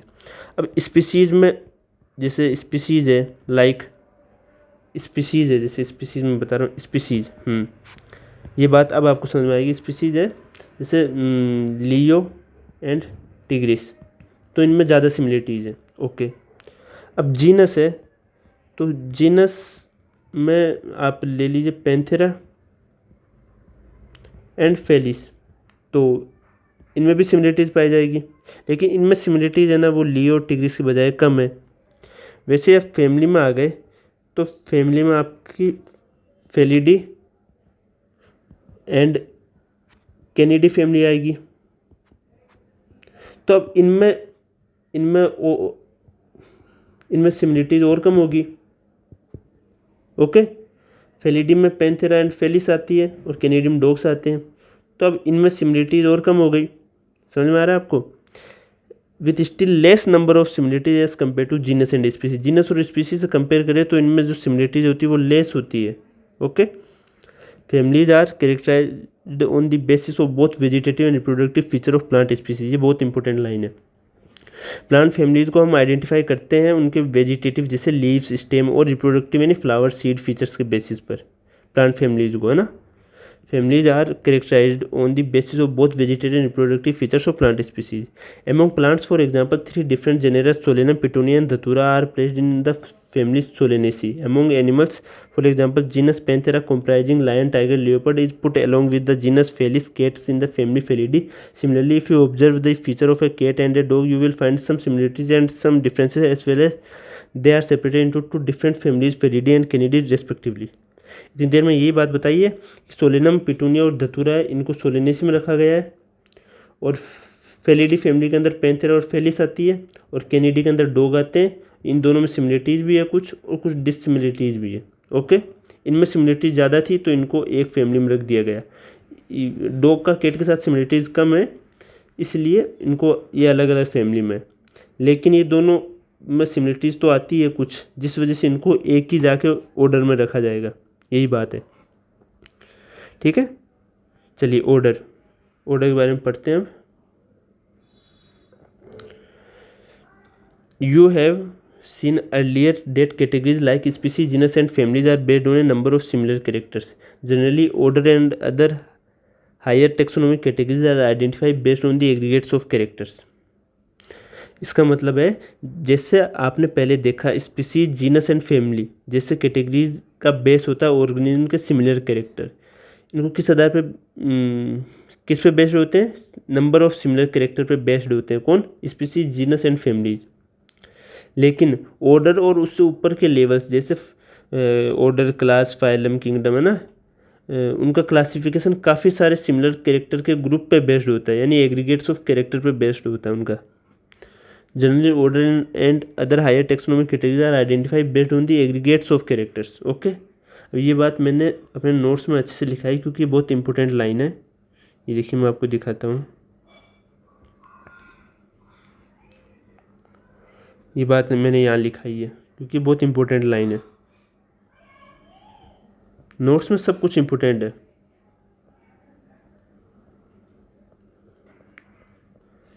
Notes के लिए आपको वो lecture देखना पड़ेगा तभी आपको समझ में आएगा। ओके, नोट्स तो मैं साथ में लेके आया हूँ, कुछ चीज़ें समझा दूँ जिससे आपको दिक्कत ना हो। ओके, चलिए अब आगे। Order being a higher category is the assemblage of families which exhibit a few similar characters. Order एक फैमिली से ऊपर वाली कैटेगरी है और ये उन फैमिलीज के ग्रुप है जिसमें कुछ सिमिलर कैरेक्टर्स होते हैं। ओके, ये similar characters are less in number as compare to different genera included in a family. यहाँ सिमिलर कैरेक्टर और कम होंगे एक फैमिली के अंदर अगर जो जेनेरा है उससे कंपेयर करें तो ऑर्डर के अंदर जो फैमिली है, ऑर्डर के अंदर बहुत सारी फैमिली है, तो यहाँ जो कैरेक्टर्स है ना ऑर्डर में जो फैमिली है, यहाँ जो कैरेक्टर्स है वो और कम है, बजाय फैमिली के अंदर जो जीनस है उसकी बजाय ऑर्डर में जो फैमिलीज है वो और कम है। The similar characters are less in number as compare to different genera included in a family. Plant families like Convolvulaceae, Solanaceae are included in the order Polemonius mainly based on the floral character.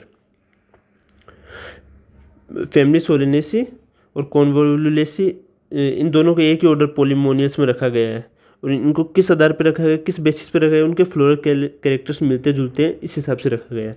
पोलिमोनियस देखो मैंने यहाँ लिखा है आपको, जिससे ये सवाल आपका यहाँ पैराग्राफ में छुप के ना रहे, यहाँ से आप अच्छे समझ सको। पोलिमोनियस ऑर्डर में Convolvulaceae फैमिली और Solanaceae फैमिली आती है। ये मेनली किस पर बेस्ड है, फ्लोरल कैरेक्टर्स के आधार पर के बेसिस पर इनको बांटा गया है। इसमें कार्निवोरा ऑर्डर में फेलिडी और कैनिडी फैमिली आती है। प्राइमेटा में मंकी, गोरिल्ला और गिब्बन आते हैं। प्राइमेटा क्लास है, मेमेलिया क्लास है, मेमेलियम, प्राइमेटा और कार्निवोरा आते हैं। प्राइमेटा ऑर्डर है, प्राइमेटा ऑर्डर, वेट एक सेकेंड कुछ गलती हो रही शायद मेरे से।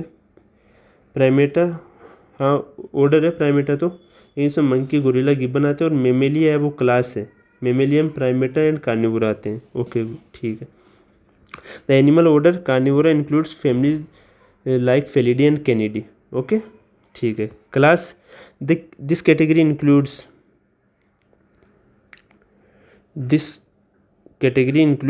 रिलेटेड ऑर्डर्स, इसमें रिलेटेड ऑर्डर्स आते हैं। For example order Primata comprising monkey, gorilla and gibbon is placed in class Mammalia along with order Carnivora that includes animals like tiger, cat and dog. Class Mammalia has other orders also. ठीक है, ये बात समझ में आ गई होगी आपको। अब phylum, classes comprising animals like fishes, amphibians, reptiles, birds along with mammals constitute the next higher category called phylum. Phylum में क्या आता है, फाइलम में आपका क्लासेस में कंप्राइजिंग एनिमल्स लाइक फिशेस, जो फिशेस, एम्फीबियंस, रेप्टाइल्स, बर्ड्स, जितनी भी क्लास है विथ मेमल्स, ये सब एक फाइलम में आते हैं। फाइलम कोडेटा डिवीज़न तो प्लांट के लिए और फाइलम एनिमल्स के लिए होता है। फाइलम में कोडेटा, नॉन कोडेटा ये सब आते हैं, तो ये सब कोडेटा में आते हैं आपके। Okay, all these based on the common features like presence of notochord and dorsal hollow neural system are included in phylum Chordata. ये सभी एनिमल्स में कॉमन फीचर्स होते हैं, जैसे नोटोकोड होता है, एक फ्लेक्सिबल रोड लाइक स्ट्रक्चर होता है, एक डोर्सल होलो नर्व कोड होता है जो पीठ की तरफ पीछे होता है, डोर्सल होलो नर्व कोड, होलो न्यूरल सिस्टम पाया जाता है। इन फीचर्स के बेसिस पर इन सबको एक ही फाइलम कोडेटा में रखा गया, जिनमें ये फीचर्स पाए जाते हैं, presence of notochord and dorsal hollow neural system, उनको फाइलम कोडेटा में रखा गया है। फाइलम कोडेटा में ये आपके फिशेस, एम्फीबियंस, रेप्टाइल, बर्ड्स और विथ मेमल्स, ये 5 आते हैं। Okay, in cases of plants classes with a few similar characters are assign to a higher category called division. Plant के केस में डिवीजन यूज लेते हैं। ओके, वही बात है कि सिमिलर कैरेक्टर ऊपर जा रहे हैं तो कम होते जा रहे हैं। ठीक है, अब kingdom. All animals belonging to various phyla are assign to the highest category called kingdom. Animalia in the classification system of animals. Animalia is the in the classification system of animals. Okay, the kingdom Plantae on the other hand is the distinct and comprises all plants from various divisions. Henceforth we will refer to these two groups as animal and plant kingdoms. जितने भी animals हैं जो अलग अलग phyla में है आते हैं, जैसे आर्थ्रोपोडा, कोर्डेटा, एटीसी, उन सबको एक साथ रखा जाता है एक हाइस्ट कैटेगरी में जिसका नाम है एनिमेलिया। ओके, यहाँ ये बात बोली गई है। ठीक है, ऐसे प्लांट किंगडम में रखा जाता है प्लांटी को। The kingdom Plantae on the other hand distinct and, ये बात बोल के बता रहा है अपने को कि दूसरी तरफ किंगडम प्लांटी जो प्लांट्स का ग्रुप है, ये प्लांट्स अलग अलग डिवीजन से बिलोंग करते हैं, लाइक ब्रायोफाइटा, टेरिडोफाइटा, एटीसी, लेकिन सब एक ही किंगडम में आते हैं प्लांटी, है ना। Henceforth we will refer to these two groups as animal and plant kingdom. अगले चैप्टर में इन दोनों को एनिमल किंगडम और प्लांट किंगडम के नाम से रिफर किया जाएगा। ओके, ठीक है। किंगडम सबसे हाईएस्ट टेक्सोनोमिक कैटेगरी है। ओके, ये बात भी ध्यान रखनी है आपको। The taxonomic categories from species to kingdom have been shown in ascending order with starting with species in figure 1.1। ये बात बोलिए कि असेंडिंग ऑर्डर में ऊपर जा रही तो इंक्रीज असेंडिंग, है ना। Taxonomic categories from species to kingdom have been shown in ascending order starting with species in figure 1.1. These are broad categories. However, taxonomists have also developed subcategories in this hierarchy to facilitate more sound and scientific placement of various taxa. Figure 1.1 में taxonomic category को ascending order नीचे से ऊपर में दिखाया गया है, species से स्टार्ट करके किंगडम तक। ये कैटेगरी जैसे किंगडम, फाइलम, एटीसी ब्रॉड यानी जनरलाइज कैटेगरीज होती है, इनमें ज़्यादा वेराइटी होती है। टेक्सोनोमिस्ट ने इन कैटेगरीज को अंदर भी सब कैटेगरीज बनाई है, कैटेगरीज के अंदर भी सब कैटेगरीज बनाई है ताकि ऑर्गेनिज्म को और एक्यूरेटली क्लासीफाई किया जा सके। जैसे सब फाइलम, सब क्लास, सब ऑर्डर बनाए, तो इतना बताया नहीं है एनसीईआरटी में, से इतना बताया, आप ध्यान रखिए। जैसे फाइलम से पहले सब फाइलम आएगा, क्लास से पहले सब क्लास आएगा, सब ऑर्डर आएगा, इस हिसाब से। Look at the hierarchy in figure 1.1। Can you recall this basis of arrangement? ठीक है, say for example as we go higher from species to kingdom, the number of common characters goes on decreasing. Lower the taxa, more are the characteristics that the members within the taxon share. Higher the category, greater is the difficulty of determining the relationship to other taxa at the same level. Hence the problem of classification becomes more complex. देखिए, मैं इसका आपको अच्छे से बताता हूँ एक बार में।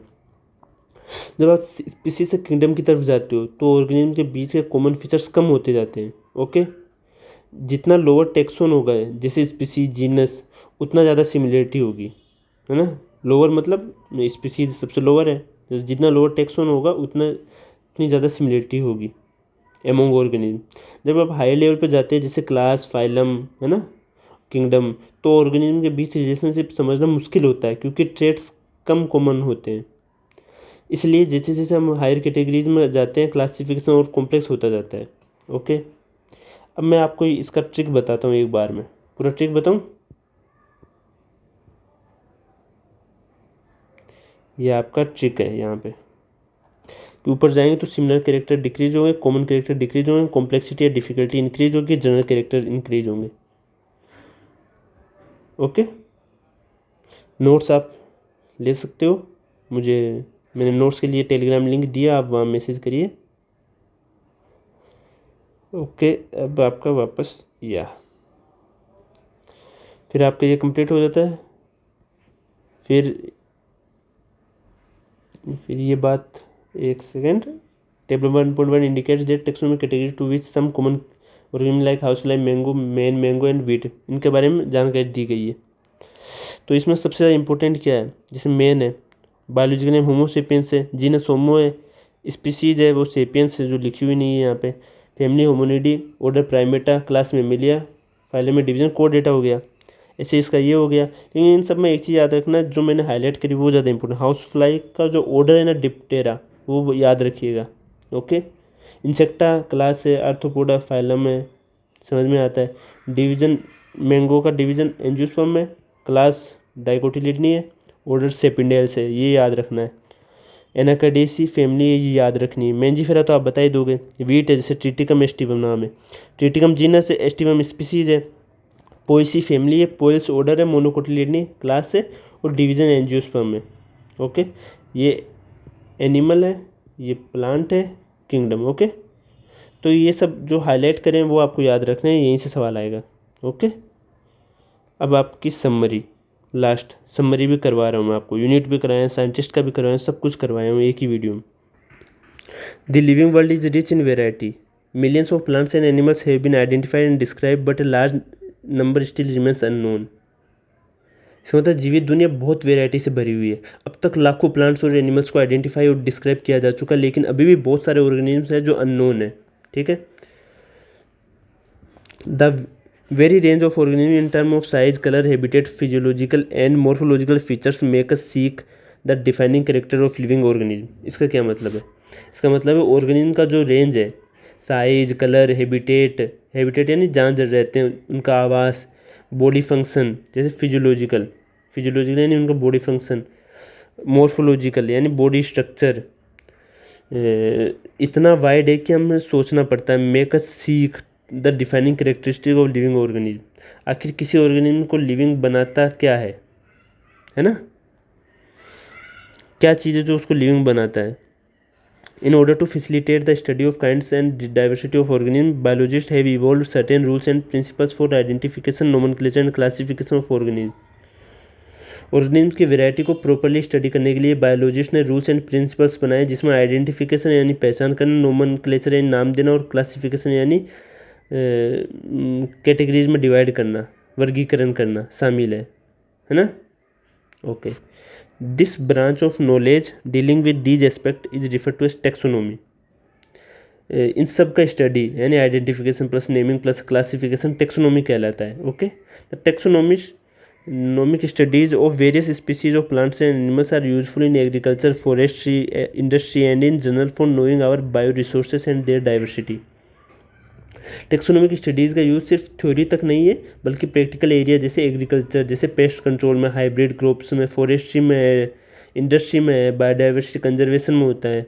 Okay, the basics of taxonomy like identification, naming and classification is organisms are the basics of taxonomy like identification, naming and classification of organisms are universally evolved under international codes. Taxonomy के rules जैसे identification, naming और classification international level पर decide होते हैं, जिसे universal code कहते हैं। Okay, based on the resemblance and distinct differences, each organism is identified and assign a correct scientific या biological name comprising two words as per the binomial system of nomenclature. Organism के similarities और differences देखकर उससे scientific name दिया जाता है। Organism के similarities और डिफरेंसेस देखकर उससे साइंटिफिक नेम दिया जाता है। टू वर्ड सिस्टम के बेसिस पर इस सिस्टम को कहते हैं binomial nomenclature. Okay, an organism represent या ऑक्यूपाइज ए प्लेस और position in the species of classification. There are many categories या ranks which are generally refer to as taxonomic categories और taxa. All the categories constitute taxonomic hierarchy. इसका क्या मतलब है? An organism represent या occupies a place और position in the system of classification. हर organism को क्लासिफिकेशन सिस्टम में एक फिक्स जगह पोजीशन दी जाती है, जैसे होमो सेपियंस तो species, genus, family and so on. Homo दिया, होमो को जीनस है, होमो सेपियंस आया तो ये स्पीसीज का वर्ड है। फिर होमोनिडी आएगा, फैमिली है, होमिनिडी आएगा जो फैमिली को रिप्रेजेंट कर रहा है। इस करके उनको फिक्स दिया गया है ना। हर ऑर्गेनिज्म को क्लासिफिकेशन सिस्टम में एक फिक्स जगह पोजीशन दी जाती है। ऑर्गेनिज्म को भी दी जाती है और वो सारा चलता है। एन ऑर्गेनिज्म रिप्रेजेंट या ऑक्यूपाइज अ प्लेस और position in the system classification. There are many categories या ranks while are which are generally refer to as taxonomic categories और taxa. All the categories constitute a taxonomic hierarchy. Classification में कई categories होती है जिसे हम taxonomic ranks या taxa कहते हैं।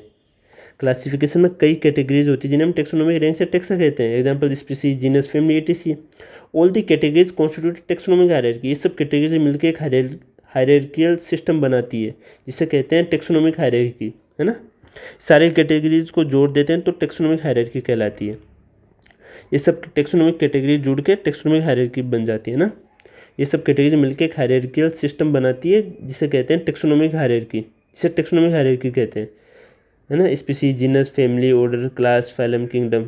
ओके, तो यहाँ से मैंने बता दिया आपको। ये जो हाईलाइटेड है उन पर थोड़ा ध्यान देना आप, और बार बार ये रिवाइज करते रहिए।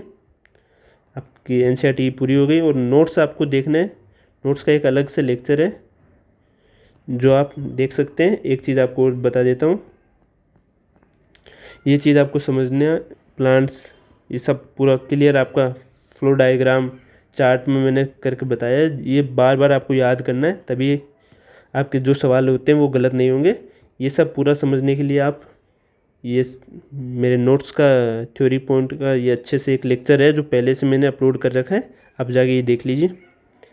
लिविंग वर्ल्ड का थ्योरी का लेक्चर, ये मैं इनकी प्लेलिस्ट भी बना दूंगा आपके लिए, और यहाँ आपको सारा डिटेल कंटेंट मिल जाएगा जिससे सबसे ज़्यादा नीट 2026 में सवाल आने का चांस है। एनसीईआरटी की इम्पोर्टेंट लाइंस भी है इसके अंदर, सारे डिटेल पॉइंट्स है सब। ओके, चलिए ठीक है, फ्लो डायग्राम सब कुछ है इसमें। और आप ये एनसीईआरटी का हाईलाइट का लेक्चर आज पूरा हो गया। अब नेक्स्ट लेक्चर आपका जल्दी आएगा। Okay, bye, goodbye, thanks. आप लोगों ने ये लेक्चर पूरा देखा।